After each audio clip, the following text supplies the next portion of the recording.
네, 오늘은 이번 지방선거에서 무소속 서구 의원으로 어려움을 딛고 당선되신 우리 김옥수 당선자님을 모시고 선거 과정의 어려움이나 또 당선 소감 그리고 향후 활동, 의정 활동에 대해서 듣고자 합니다. 의원님 반갑습니다. 안녕하십니까. 반갑습니다. 네, 당선 축하드립니다. 감사합니다. 네. 예, 먼저 당선 소감을 한 말씀 해주십시오. 네, 제가 출마했던 5번의 선거 중 가장 어려운 선거였는데 그 근간이 공천의 횡포였습니다. 586 국회의원들이 국민 생각, 지역 생각 없이 자기의 미래만 생각하고 공천 횡포를 저질렀고 저는 결국 무소속이 될 수밖에 없었고 저희 지역에 후보가 10명이나 나왔는데 제가 10번째 칸에 있는 후보였습니다. 이걸 어떻게 찾아와서 찍어주실고 고민을 했는데 현명하신 우리 지역의 유권자들께서 모두 찾아와서 저를 찍어주시니 제가 유의미한 성적을 거뒀고 이 수준 높으신 지역민들에게 경의를 표하며 앞으로 더 열심히 하겠다는 두려움이 앞섭니다.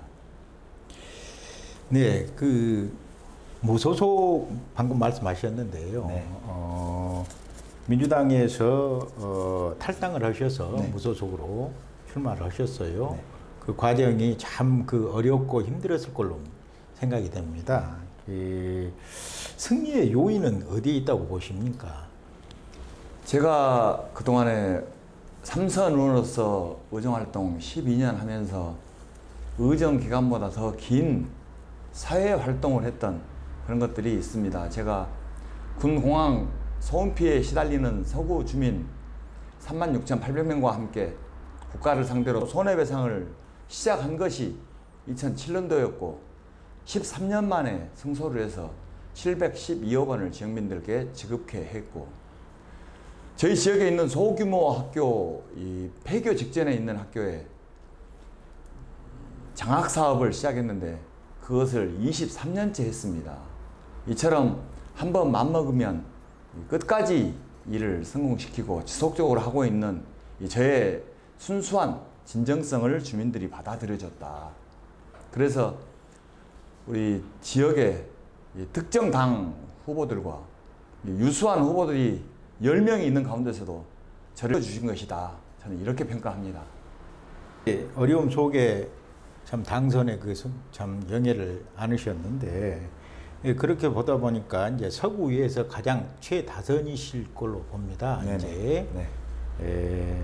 그렇다면 이제 의회에서 가장 다선으로서 역할도 크실 것이고 그런데 향후에 의정 활동에 대한 계획이 있으시면은 한 말씀 해주십시오. 네.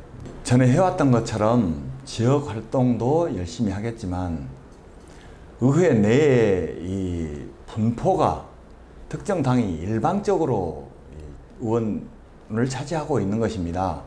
13명의 의원 중 무소속이 저 1명, 진보당의 김태진 의원 1명, 나머지 11명이 민주당 의원들입니다. 제가 지난 의회에서도 같이 공부하고 연구하자는 제안했고 이 수십 년 공무원을 하신 집행부의 공무원들은 다 전문가들입니다. 여기에 대응하기 위해서 이 적극적인 대응 방안을 세웠습니다만 이 다수의 민주당 서구 의원들께서는 본인 스스로도 다 일을 잘 처리할 수 있는 똑똑하신 분인 양 저의 제안이 묵살되었고 여러 충돌이 있었고 거수기, 봉숭아학당 이런 비난을 받게 되는 단초가 되었던 것이 공부하지 않고 연구하지 않은 이런 자세로 의정활동을 했던 것이라고 저는 생각합니다. 전에 못했던 것을 반면 교사해서 이번에도 새로 오신 의원님들과 이 다수의 민주당 의원님들과 함께 연구하고 공부해서 집행부를 가장 잘 견제하고 대안을 제시할 수 있는 이런 생산적인 의회를 만들어 보고 싶습니다. 그러기 위해서는 민주당 의원들의 협조가 많이 필요합니다. 도와주시리라고 믿습니다. 네, 말씀하셨지만은 다수가 민주당 의원들로 이렇게 원이 구성되다 보니 최다선이셔도 좀 의정 활동을 원활하게 좀 펼치는데 어려움이 있으시다 이런 말씀 아니십니까? 그렇습니다. 예. 그렇다면 사실 선수로 봐서는 의장단을 맡으셔서 네. 의회를 정말 공부하는 의회를 만드셔야 되는데 의장단을 맡으실 수 있을까요? 전망을 어떻게 보십니까? 저는 불가하리라고 봅니다. 왜냐하면 민주당 내에 11명의 의원들 중에 자리는 5개가 있습니다. 서로 하고 싶어 하는 거죠. 이 다른 정당의 소수당에게까지 배려할 만한 민주당의 그런 자비심은 없을 것이다. 전례에 봐서도 그래왔고, 이 내일부터 민주당의 연수가 시작되는데 거기에서 이미 짜서 원구성에 대한 대안까지 모두 짜가지고 들어와서 그대로 일사천리 진행할 것이다. 이렇게 추정합니다. 그러니 단합이 잘 안 되고 화합이 잘 안 되는 거죠.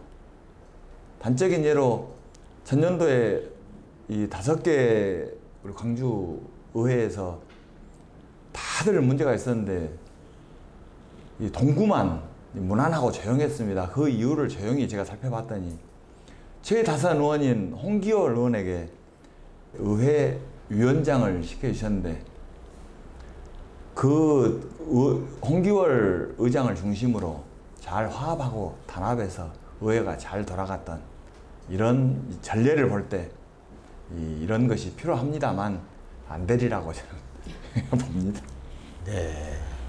그렇다면 민주당 의원들에게 하시고 싶은 말씀이 있으신가요? 통상적으로 이 의회는 소수 정파들도 있고 소수의 의견도 존중해야 하는 것이 민주주의의 기본 원칙입니다. 다수결이 기본이라는 것은 맞습니다.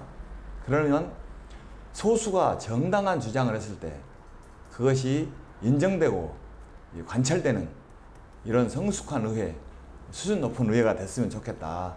우리 민주당 의원님들도 그렇게 같이 했으면 좋겠다. 이런 권유를 드립니다. 네, 그 소수 정파, 소수당 의원들도 같이 이렇게 의정에 참여하고 또는 그 다선 의원의 경험을 충분히 좀 이렇게 활용해서 의회가 잘, 서구회가 잘 굴러갔으면 좋겠습니다.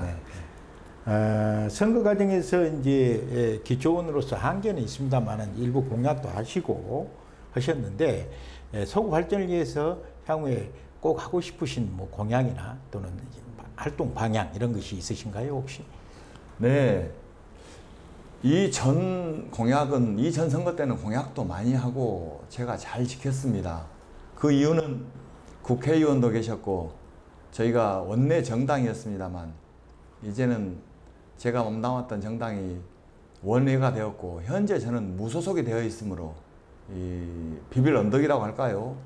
국회의원도 안 계시고 해서 저희 한계가 절실하게 느껴지는 이 때에 이 주민들에게 환심을 사기 위해서 이 어려운 공약들을 많이 했다가 못 지켜보면 어쩔고 이런 걱정이 생겨서 공약을 딱 하나 했습니다. 생활 SOC 이거 한번 하고 싶습니다.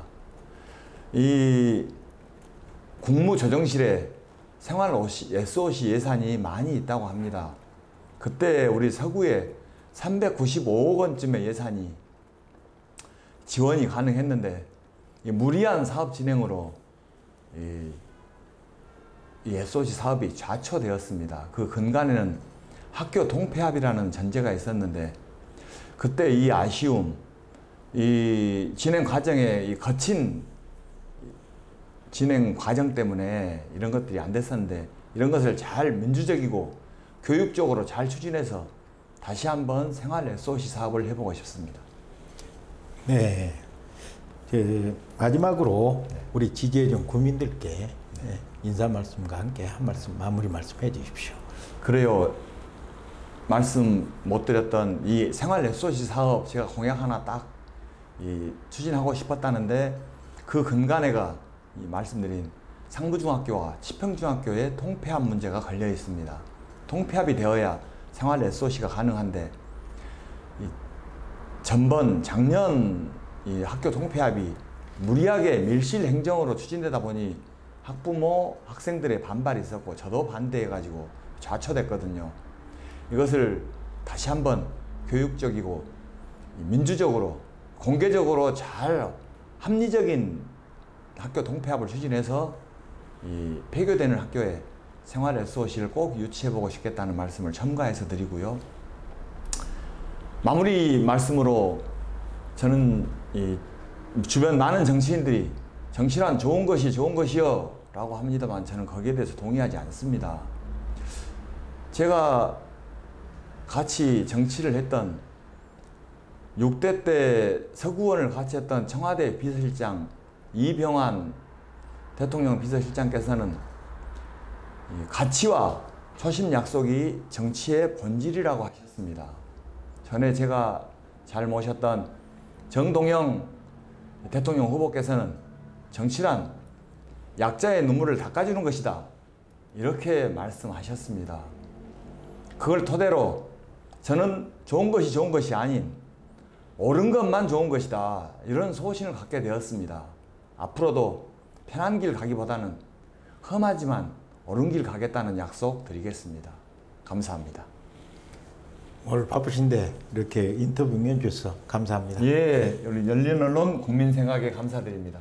감사합니다.